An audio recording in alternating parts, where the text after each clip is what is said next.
Selamat malam. Shalom Bapak Ibu, saudara sekalian yang terkasih di dalam Tuhan Yesus. Kita semua tentu tahu bahwa ketika kita menerima Tuhan Yesus sebagai Tuhan dan Juru Selamat pribadi kita, maka Roh Kudus dimateraikan dalam diri kita.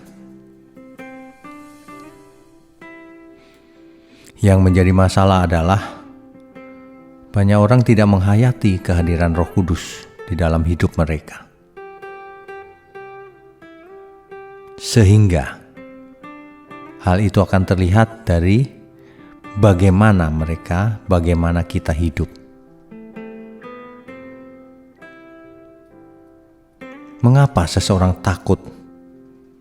Takut dengan roh jahat, takut dengan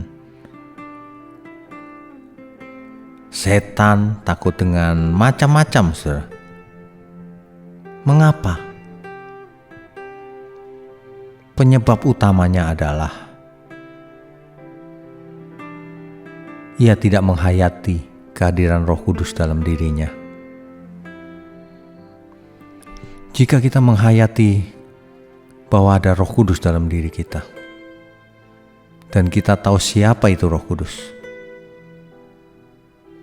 maka tentu kita tidak akan bakalan takut dengan apapun, saudara. Roh Allah yang Maha Tinggi ada dalam diri kita, ya tentu kita tidak mungkin takut dengan apapun. Kalau kita masih takut, artinya kita tidak percaya bahwa Roh Kudus hadir dalam diri kita.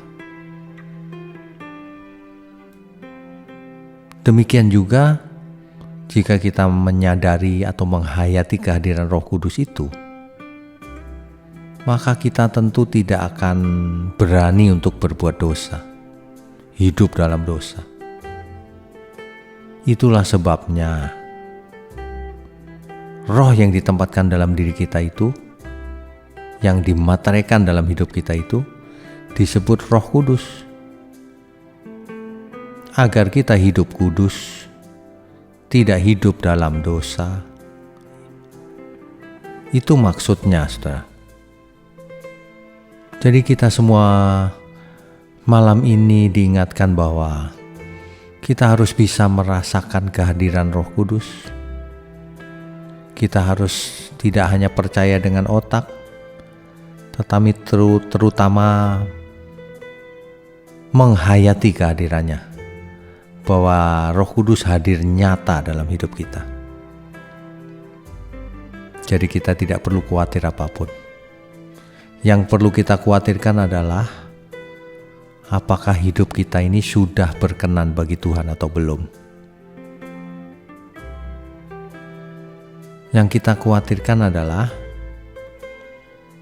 kalau hidup kita ini tidak menyukakan hati Tuhan.